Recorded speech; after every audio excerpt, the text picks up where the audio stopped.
bonjour, je m'appelle Jocelyne, je suis infirmière et chargée de communication à l'établissement français du sang de Charleville-Mézières dans les Ardennes. Donc aujourd'hui, j'ai été invitée pour vous parler du don du sang, en quoi consiste le don du sang. Je vais vous expliquer le déroulement. Est-ce que certains d'entre vous a eu l'occasion de donner son sang déjà ou pas? Oui, Oui. D'accord. Donc là, ça va être des rappels pour vous. Et n'hésitez pas hein, à m'interrompre hein, si j'emploie des termes que vous ne comprenez pas ou alors si je parle trop vite, n'hésitez pas hein, à m'interrompre. Donc moi, c'est la première fois que je fais en visio avec ce genre d'outils. Donc n'hésitez pas, si vous ne voyez pas bien ou si j'ai passé trop vite une petite case, n'hésitez pas à me le dire et je reviendrai. Ça va pour l'instant au niveau de ma voix, vous m'entendez bien et tout, il n'y a pas de souci. Hein. oui, oui. Merci. Donc, pour donner son sang, on va partir du principe que vous donnez pour la première fois votre sang. Donc, lorsque vous donnez pour la première fois votre sang, vous devez vous aller dans une maison du don ou alors vous rendre sur un lieu de collecte. Donc, lorsque vous arrivez dans une salle des fêtes ou alors à la maison du don, vous allez être accueilli par une personne qui va vous donner un questionnaire médical. Ce questionnaire médical, il faut y répondre par oui, non ou je ne sais pas. Ce questionnaire va nous permettre de voir si vous êtes apte ou pas à donner votre sang. Donc, les questions sont du genre, est-ce que vous êtes allé à l'étranger? Avez-vous consulté un médecin? Avez-vous subi une intervention? Donc, toutes ces questions, c'est pour voir si vous êtes en bonne santé pour donner votre sang. Donc, au début, là, sur ma petite première case, vous voyez que je vous ai mis, prenez 5 minutes pour vérifier que vous pouvez donner grâce au questionnaire en ligne disponible sur dondesang.efs.santé.fr ou sur l'application Don de sang. Donc ça, c'est nouveau, l'application Don de sang. Vous pouvez donc la télécharger sur votre téléphone portable. Et ces deux technologies vous permettent en fait de ne pas vous déplacer si vous êtes une contre-indiquée. Parce que parfois, c'est vrai que vous faites le déplacement, vous faites plusieurs kilomètres et lorsque vous arrivez à la maison du don ou sur le lieu de collecte, on vous dit que vous êtes contre-indiqué parce que vous êtes malade. Donc, ces deux applications vous évitent justement le dérangement. Voilà, ça c'est vraiment un moyen pour éviter de perdre du temps. Donc, une fois que vous êtes à l'accueil, que vous avez rempli le questionnaire médical, le secrétaire va vous demander votre pièce d'identité pour vérifier que vous êtes bien la bonne personne. Il va également vous demander vos coordonnées. Donc, ça va être l'adresse postale, l'adresse mail, vos numéros de téléphone. Toutes ces informations vont être enregistrées informatiquement.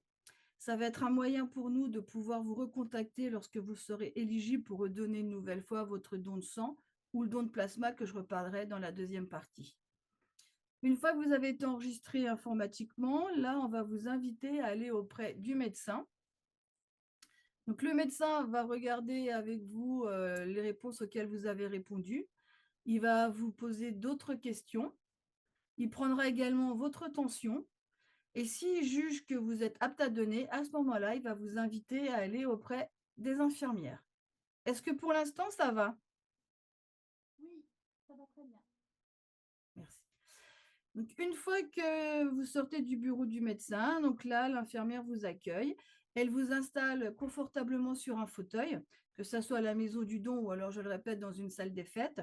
Et là, l'infirmière vérifie l'identité.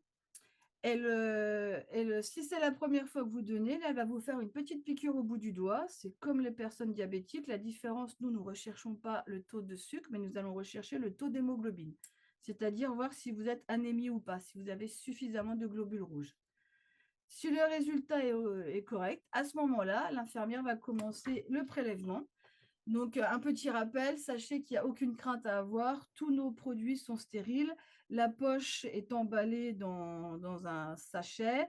Tout est stérile. Les compresses sont stériles. Donc là, l'infirmière commence la désinfection du bras. Elle commence la phlébotomie. Et ensuite, elle va remplir un petit échantillon. Avant d'aller dans la grande poche de sang, il y a un petit échantillon, un petit pochoir. Et ce petit pochoir va nous permettre de remplir des tubes. Ces tubes-là nous permettront de rechercher votre groupe sanguin, ou pour celles ou ceux qui ont déjà donné, vérifier votre groupe sanguin. Donc, on recherche le groupe sanguin, on vérifie tout ce qui est sérologie, donc hépatite, VIH, toutes les maladies transmissibles, et on vérifie également la numération sanguine. voir si le taux de globules rouges est correct, le taux de globules blancs, le taux de plaquettes, le taux d'hématocrite et d'hémoglobine. Si nous constatons une anomalie, nous vous envoyons un courrier. Si c'est lié à un manque d'hémoglobine, là, on vous conseille de consulter votre médecin traitant pour remédier au problème qui vous prescrive un traitement. Une fois que les tubes ont été prélevés, là, l'infirmière va faire partir le sang dans la poche primaire. Et là, donc, le prélèvement débute et ça dure en moins de 10 minutes. Donc, dites-vous qu'en moins de 10 minutes, vous sauvez des vies. Tendre le bras, 10 minutes après, vous avez terminé et vous avez sauvé une vie.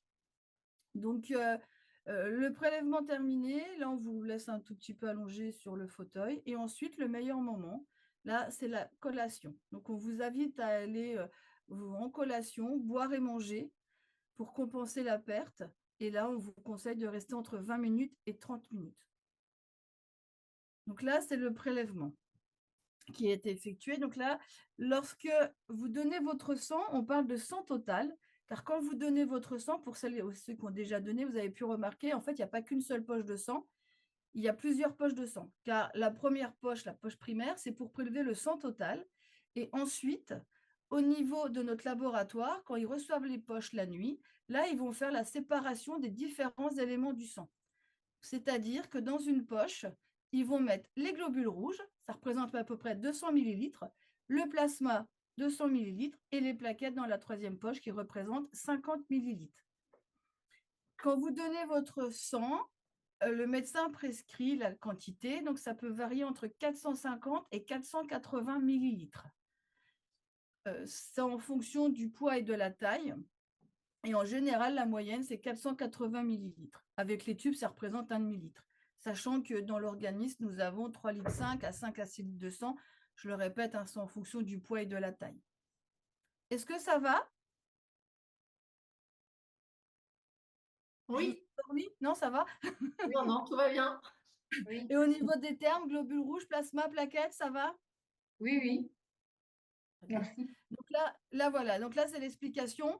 Quand vous donnez votre sang, c'est vrai que notre slogan, c'est en 1 heure, je sauve 3 vies. Pourquoi on dit ça, 3 vies? Parce qu'en fait, quand vous donnez votre sang total, après, on sépare les globules rouges dans une poche, le plasma dans une autre poche et les plaquettes dans une autre poche.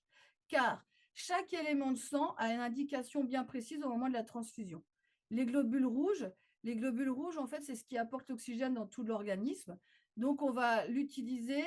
On va transfuser lors d'une hémorragie, ou ça peut être donc un accouchement difficile, ça peut être les accidents de la route, ça peut être lors aussi d'une intervention chirurgicale. Le plasma, c'est le liquide qui transporte toutes les cellules. Donc le plasma, il est composé à plus de 90% d'eau, et le plasma, on va l'utiliser pour faire des médicaments et pour les grands brûlés.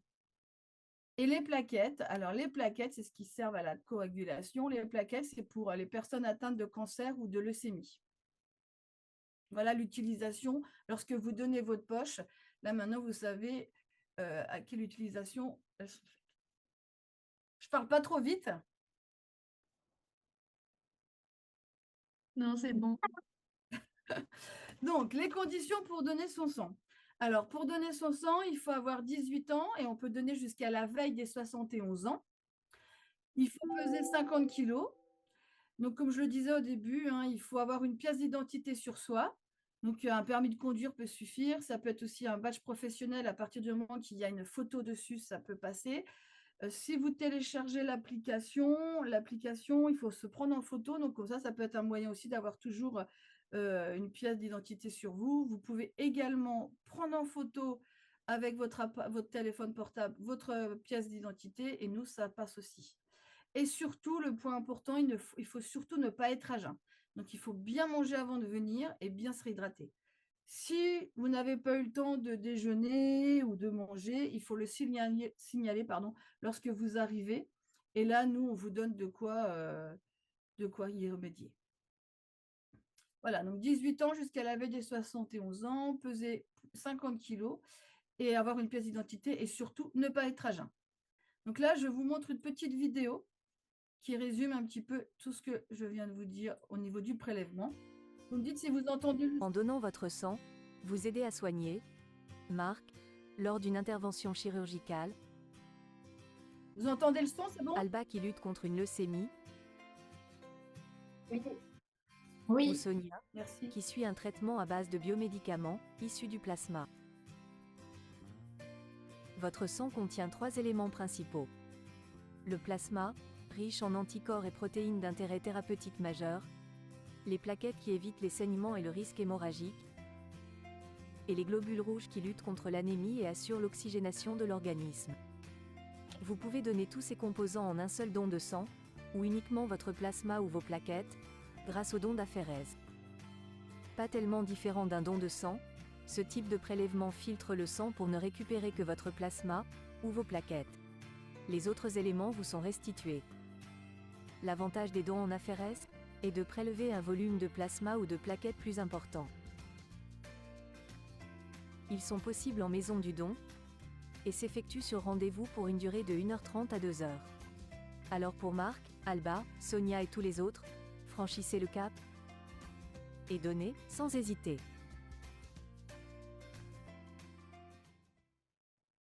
Donc là, ça parlait des 3 dons qui existent. Donc le don de sang, on se déplace partout dans les départements. Le don de plasma et de plaquettes, c'est uniquement dans les maisons du don que vous pouvez faire ce genre de don. Alors, il faut savoir qu'en France, nous avons besoin de 10 000 poches de sang par jour pour subvenir aux besoins de nos malades. Malheureusement, à l'heure actuelle, nous n'avons que 4% de personnes qui donnent leur sang. Donc, c'est très peu, comme vous pouvez le constater. Je ne sais pas si vous imaginez, 10 000 poches de sang, c'est énorme. Et que 4%, hein, donc c'est très peu de personnes donnent.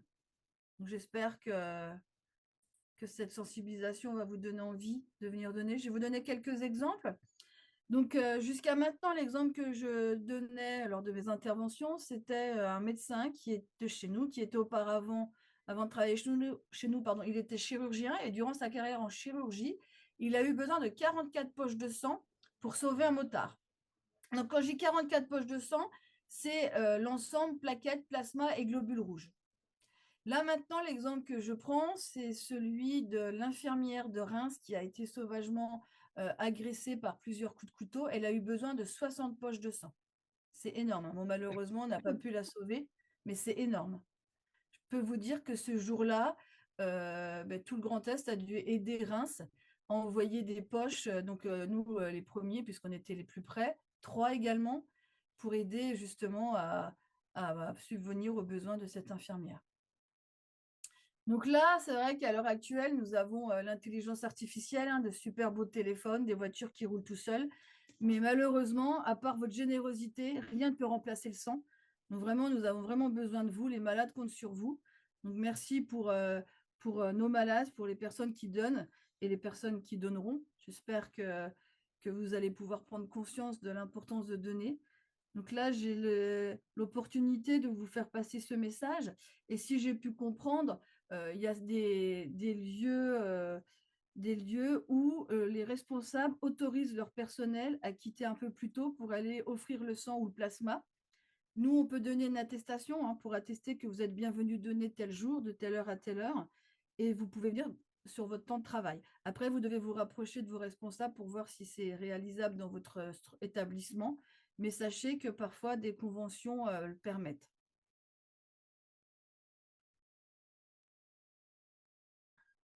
Donc, je vais vous parler un petit peu du don de plasma.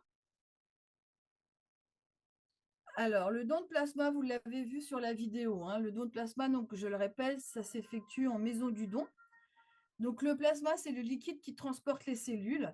Donc, c'est vrai qu'une personne qui donne en sang et qui dit, moi, quand je donne en sang, je suis fatiguée, on conseille de donner plutôt en plasma, puisque le plasma, on restitue les globules rouges.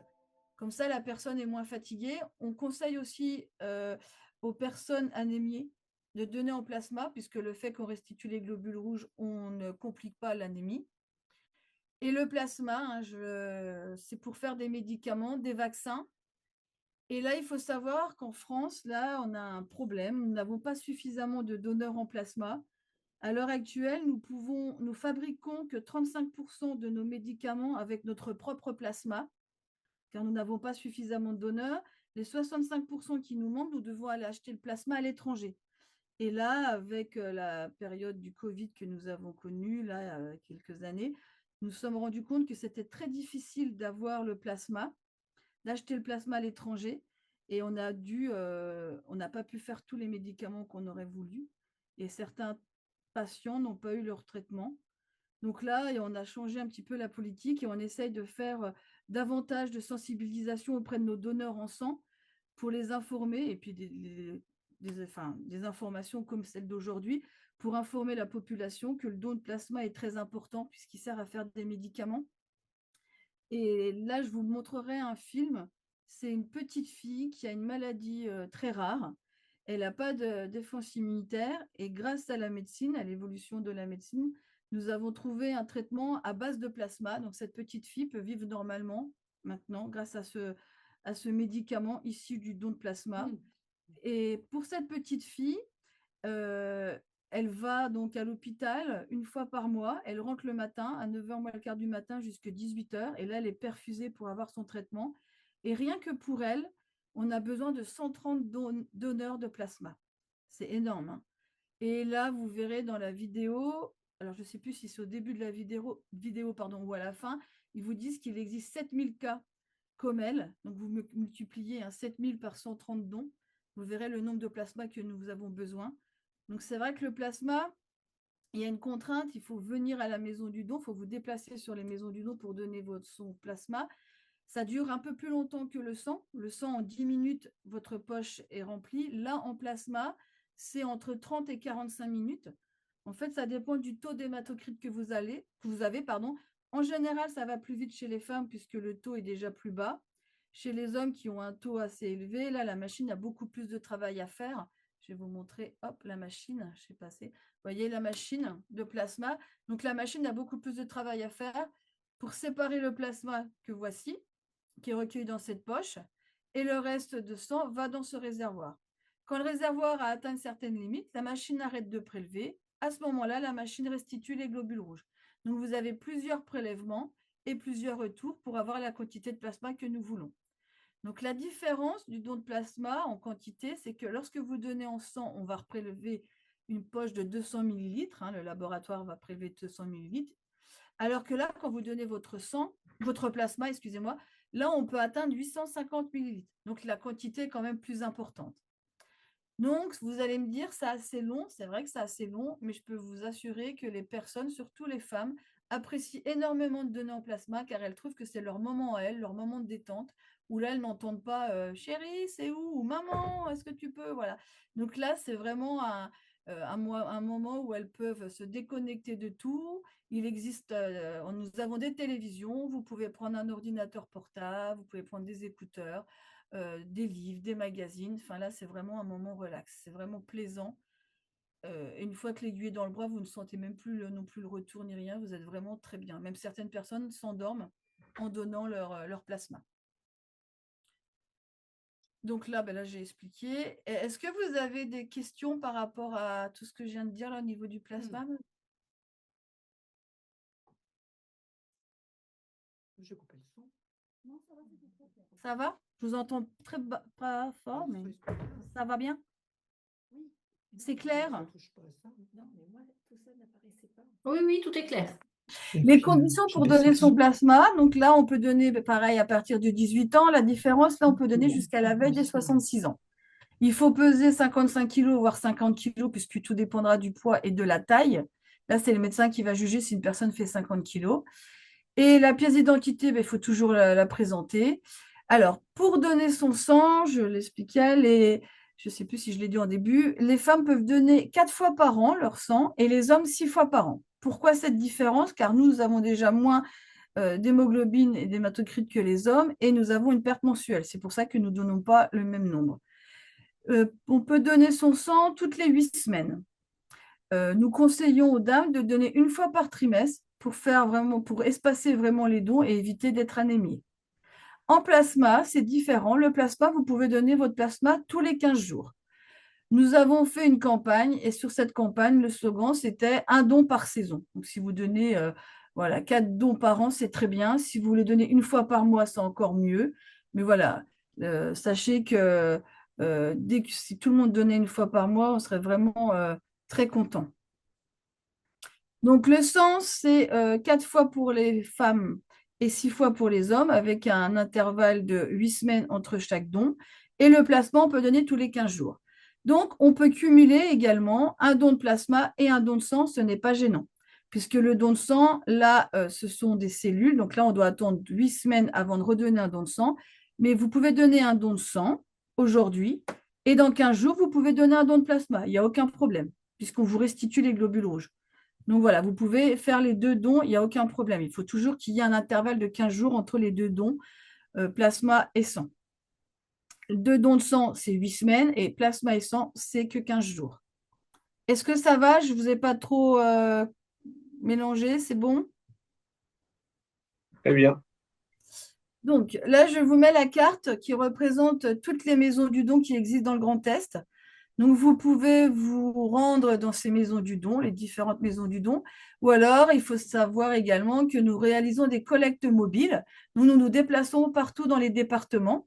Donc, le moyen pour connaître la collecte, nous avons en général des amicales, des bénévoles sur place et qui mettent des banderoles ou qui mettent des affiches dans les commerces. Ça, c'est le moyen de savoir. Une fois que vous avez donné et que vous êtes enregistré informatiquement, par la suite, vous recevez des mails ou des SMS ou des appels pour vous informer qu'il y a une collecte sur vos lieux d'habitation.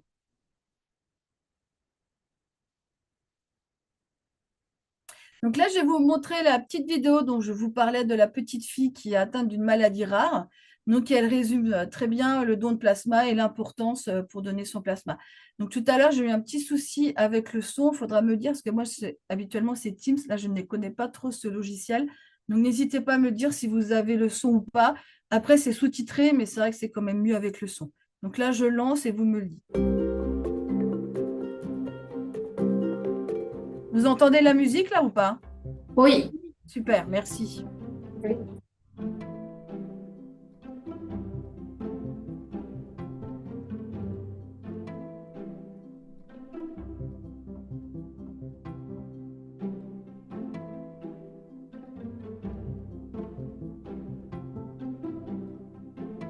Tu te souviens, Elona?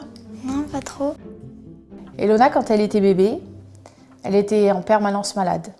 Elle avait des infections ORL, elle vomissait des bols de glaire, on allait à l'hôpital, on était démunis, on ne savait pas du tout comment faire. Personne ne savait ce qu'elle avait et j'ai eu la chance et l'opportunité de rencontrer dans ma carrière professionnelle un médecin coordinateur qui m'a dit mais Valérie, tu devrais aller à l'hôpital, je vais t'ouvrir des portes et je te propose d'aller à Debré pour voir et faire des explorations parce que peut-être qu'elle a un déficit immunitaire. Et à partir de là, donc, on a été dans les hôpitaux spécialistes.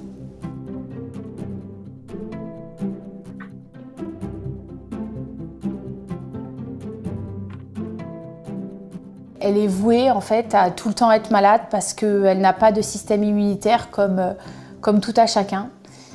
Qui est fait normalement et à partir de là, on est obligé d'avoir accès à des substituts, justement à des perfusions d'immunoglobulines pour qu'elle vive comme tout à chacun et qu'elle ne soit plus malade.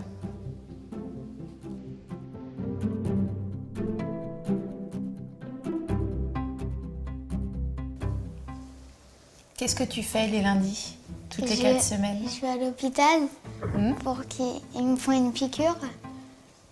Et ils me donnent du produit pour que je vis. Exactement. En fait, Elona, toutes les 4 semaines, elle va faire une perfusion. Elle arrive à 8h45 jusqu'à 18h. Et donc un jour c'est papa, un jour c'est maman, un jour c'est mamie. Et pendant toute la journée, elle a des perfusions d'immunoglobulines. Et en même temps, elle peut bénéficier de sa scolarité en visioconférence.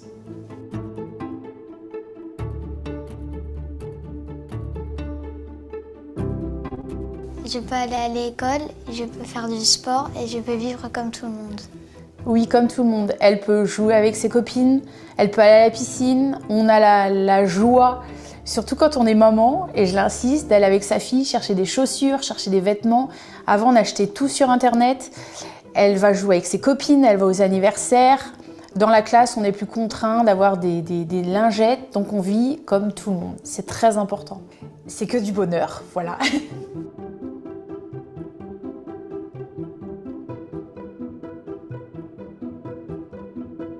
On voudrait vous dire merci.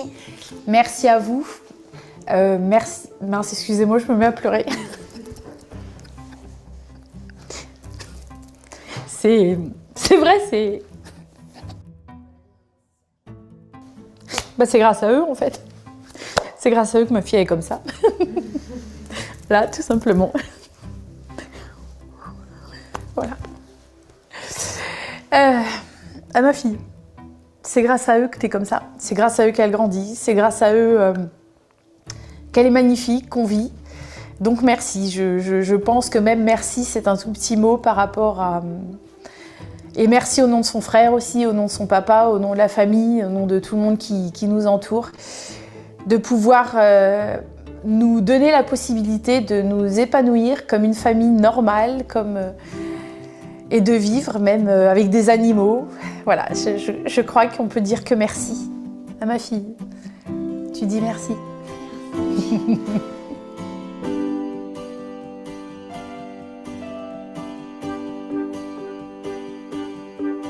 S'il vous plaît, donnez-moi des voitures blanches pour que je puisse vivre comme tout le monde.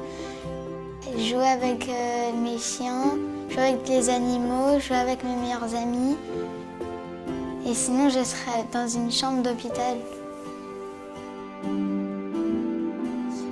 Donnez votre plasma. Alors Elona vous parle de voiture blanche parce que dans Il était une fois la vie, c'est comme ça qu'on lui a expliqué sa maladie parce qu'elle était toute petite.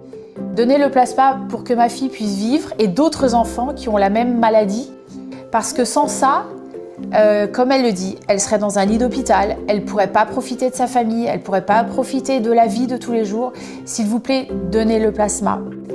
Je vous remercie infiniment et je vous remercie au nom de la famille. Je pense au nom de tous les malades qui ont un déficit immunitaire, dans ceux qui sont dans le même cas. Donc s'il vous plaît, donnez le plasma.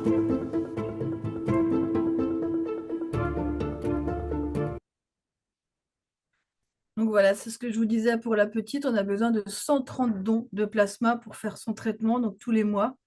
Et au début, on vous informait que c'était une maladie qui, en France, avait 7000 cas. Voilà. Vous en pensez quoi de la vidéo? Elle résume bien, en fait, de l'importance du plasma. Vous avez des questions? Vous êtes toujours là? Oui, on est toujours là. Moi, j'ai pas de questions. Merci beaucoup. Est-ce que ça vous a intéressé? Oui, c'est très intéressant, surtout la vidéo. C'est vrai que la vidéo, elle est très émouvante avec la maman qui parle de son enfant. C'est vrai que grâce au don, elle peut vivre comme tous les autres enfants. Tout à fait. Donc, Puis on c'est s'imagine important. pas. On s'imagine pas justement. Oui. Nous, on a nos petits train-train tous les jours. On sait se lever tout seul, s'habiller, manger seul, alors qu'il y a des personnes qui n'ont pas dans cette situation. Ou comme la petite le dit, simplement, plus, elle pouvait pas aller aux anniversaires de ses copines ou acheter des robes C'est ça. dans les magasins. C'est vrai que nous, c'est des choses qu'on fait couramment, donc on n'a pas conscience que Mm. des personnes n'ont pas cette chance. Donc moi, quand j'interviens dans des lycées ou dans des entreprises, je dis, c'est vrai que pour moi, la plus belle des richesses, c'est la santé. C'est vrai qu'on peut avoir de l'argent, mais si vous n'avez pas la santé, votre compte en Mm. banque ne vous sert à rien. Il faut vraiment qu'on ait conscience de ça, qu'on a cette chance d'être vraiment en bonne santé. Et si on peut tendre le bras, aller 10 minutes pour un don de sang, ou alors si on a une petite heure à consacrer pour un don de plasma, c'est vraiment un bel acte que vous faites et les malades en sont très reconnaissants. La preuve, là, on a vraiment un beau témoignage, je trouve, qui résume très bien et la petite est toute joyeuse. On voit bien que là, elle est la joie de vivre, même si elle va toutes les 4 semaines, une fois tous les 4 semaines à l'hôpital. Là, c'est une autre vie pour elle, quoi. Oui, oui. Mm. Donc, voilà, ben, j'espère que mon intervention vous a plu. Donc, n'hésitez pas à aller dans les maisons du don ou sur les lieux de collecte dans vos départements. Et si vous avez d'autres questions, je suis joignable. N'hésitez pas à prendre contact. J'ai rien.